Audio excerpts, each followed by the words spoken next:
What's happening, guys? David the Film Junkie here, not doing my In Other News segment tonight. We're going to be talking about one specific thing.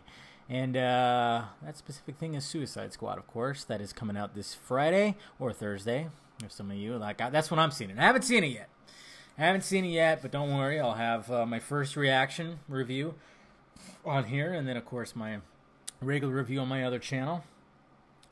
But we're going to talk about that Rotten Tomatoes rating right now. Yeah, that's what we're going to talk about. I just posted one of my news segments that I'm doing called Redundant Movie News, which is just like a parody of just stupid movie news that comes out. And one has to do with this because there's a petition that's out there to end Rotten Tomatoes because of the Batman vs Superman and Suicide Squad score. It's quite hilarious that's actually a thing, that the news subject is not fake. My video is total parody and everything. But yeah, go watch that. I'll post it down below, so please go check that out. It just wrote itself. Like, it seriously took me like 2 hours, maybe 3, to just do that whole thing because it just wrote itself. Anyways, yeah, so currently, right now, it's at a 33%. Let's double check here. I should have had it up already. But, yep, 35%, I should say. Suicide Squad is currently at 35%. Now, it sucks. It really does. It's disappointing, especially, being more of a DC fan. And then, of course, back in March when this happened with Batman vs Superman, because, I mean, it's almost like it was worse with Batman vs Superman. It really was. Because I remember just thinking, oh, this movie, there's no way in hell that it's going to be a rotten score. There's no way. There's no way that it's going to be under 60%. There's just no way. And wow, just a fucking shitstorm of bad reviews came in right away. With Suicide Squad, it's not as bad. It might seem like it because it's at a 33%, and Batman vs Superman, the theatrical cut, mind you, is at a 27%. So it's 6% higher. But what I've been reading with some of these reviews is that they do say that the movie is a lot of fun, that this, that, and this. But I think what critics are, let's read what the consensus says. The consensus says Squad boasts a talented cast and a little more humor than previous DCU efforts, which is what I kept seeing. But they aren't enough to save the disappointing end result from a muddled plot, thinly written characters, and choppy directing. Ouch. Yeah. And you could see that. I mean, when you think about it all, it's like, okay, we have David Ayer. I mean, he's a great director. His last movie, not so much. The one with Arnold, I can't even remember what it's called. But it wasn't that good. I didn't like it. I forgot what that fucking movie is called. Hostage? I don't know. Something. Hostage? I don't know. But I didn't like that movie. It was a mess. And, from Fury, End of Watch, I mean, great. And he wrote Training Day. I mean, you think, like, this guy knows what he's doing. But it's just like, this is a whole different world. And he's dealing with a shit ton of characters that he's trying to introduce into this world, which is a lot to take on. I mean, this is a lot of characters. And then you have cameos from a previous character, Batman. And then you have the Joker, which is being shown again by a different actor and everything. So he had a lot on his plate, okay? And, as time went by and as seeing stuff and seeing clips and everything, I knew that this was going to happen. I knew that the reception wasn't going to be the greatest. But at the same time, if you look at some of the reviews, I mean, like I said, it's fun. It's still a fun movie. A lot of people are actually saying this is the best DCEU movie out there right now, even though I don't know if these people have seen the ultimate cut of Batman vs Superman, because I mean, I love that movie. I watched it again this weekend, and it's the story. I just like this layered story, and you have these two characters, and then Wonder Woman and everybody. It's great. I mean, there's still some bad things about it, of course, but with Suicide Squad, I mean, of course, everybody's been tweeting out, hey, you know, go watch it yourself and this, that, and this. And they're right. I wasn't going to say that myself either. But, I mean, I tweeted out, like, oh, in 20 minutes, we're going to get a shitstorm, and it's probably not going to be pretty. And it wasn't. It wasn't that pretty. But, I mean, it just seems like there's a lot more positive reactions out there. And I don't think this is going to hurt Suicide Squad as much as it hurt Batman vs. Superman. Because I think the Rotten Tomato rating actually hurt Batman vs. Superman where it prevented it from getting to 200 million in its opening weekend. I really think that had a lot to do with it. When it comes to Suicide Squad, I don't feel like it's going to hurt it really all that much because of Jared Leto. Well, this movie is more mainstream, I guess you could say. Batman vs. Superman it didn't feel as much like mainstream, I guess. Like I said in previous videos, I've said many times, I have 3 female friends that do not really give a shit about superhero movies, and they're going to go see this movie because of Jared Leto. That's pretty much it.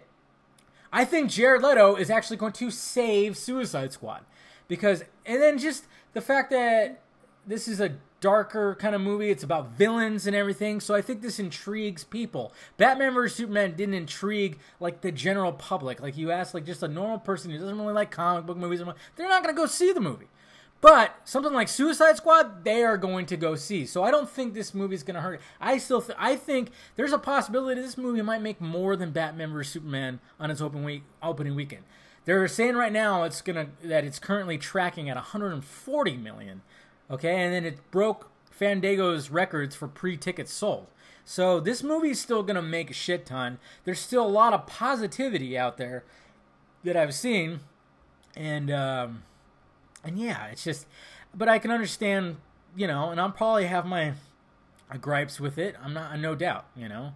But what was great, though, was Jeremy Jahns, who I follow, and a lot of people probably follow too. He praised the movie. He thought this movie was fantastic. Like, he had a couple small little gripes, but overall, he really liked this movie. And I don't know.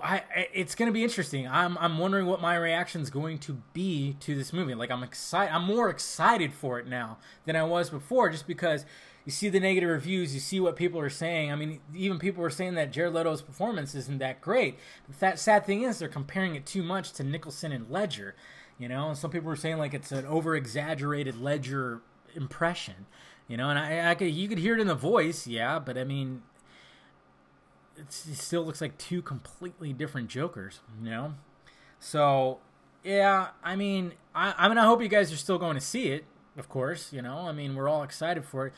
When it comes to it sucks that nowadays that everybody looks at that Rotten Tomato rating like as if it's like, it's the rating from God. Like, okay, go see this movie or not, and it's coming from the heavens and delivered to Rotten Tomatoes. No, it's just a hub of a bunch of critics, and they just take them, they calculate it, and boom, there it is. That's all they're doing. And it's so stupid that there's actually a petition out there to end them. to shut down Rotten Tomatoes. I mean, it's pretty fucking... It's insane. Special little snowflakes that we have out there. And that's what I do make fun of in that video that you could check out. But I'm more excited than I actually am, because now I'm going in there like, okay, this movie... There's a chance I might not even like it. I mean, there is a chance. I think I will still like it because I love these characters, and I'm going in there with optimism. But it's just, now it's like, oh man, like this is not as good as we like thought it was going to be. Like it was, but then again, I could be going in there and then I can walk out and be like, wow, that was just totally amazing, you know? Because there's people, I mean, Jeremy Jahns, I was not expecting Jeremy Jahns to praise it as much as he did. Because he didn't like Batman vs. Superman that much. Like, he liked some things, but he really didn't, overall, I don't think he really liked it too much. And that was surprising. Like, I was like, oh man, he posted his review, I'm like, he's probably not going to like it. But he actually did, so I'm like, and we have similar tastes as him. Not all the time, you know, which is fine, of course. But it was just kind of happy, like, oh, okay, a YouTuber that I've been following for a while and watched his reviews, he's praising this movie. He really he's going to buy it when it comes out. So I'm really looking forward to it. I'm actually, like I said, more excited about it. I hope you guys are too. Just make your own opinion, And that's what everybody's saying on Twitter. Hey, make your own opinion about it. Yeah, you know that, all right? Yeah, I mean, you probably already have your tickets, which is great, And, it's whatever. I just don't think DC movies are ever going to be praised by the critics. Simple as that. It just doesn't seem... And I'm glad, because what I really love about Batman vs. Superman is I love the dark and grittiness. It's refreshing. Honestly, when I watched it again on Friday, I think, that's what I really was just taking in, was like how dark and gritty it was. Because right after that, I was like, you know what? I'm going to put on Civil War. I didn't put on the whole thing. I just started it from that battle where everybody's battling.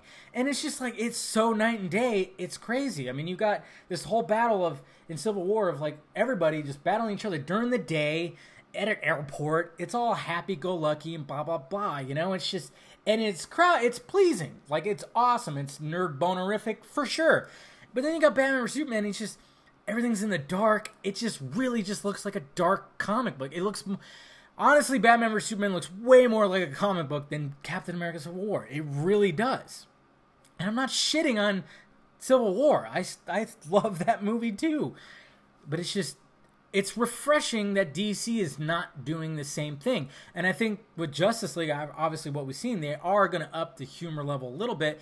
But... you can kind of still see the darkness, because Snyder is he's just such a visual director, and it's amazing what he does with each shot. It is pretty damn amazing. So, anyways, I've been rambling on too much, guys, but let me know your thoughts, and I hope you guys are still planning on seeing Suicide Squad, regardless of the critics. You got to make your own, you got to see it for yourself and make your own judgments, and don't attack anybody who shits on it. Who fucking cares, and unless they're just being totally unreasonable, which some people were, like with Batman vs. Superman, saying it was just pure dog shit from start to end. It's like, are you kidding me? That Wonder Woman entrance alone should just be a point. Like, a couple points. 5 points up on your fucking scale, man. So, and even that, and Ben Affleck kicking ass, Batman. Oh, fuck. Anyways, guys, so let me know your thoughts about it all down below. Make sure you check out that Suicide Squad video I did on my other channel. It's really... I'm really proud of that one. I'm loving that I'm being creative and not just doing the news on that channel. It's really fulfilling, I must say. All right, guys. Well, cheers. Red, white, and blue Keystone.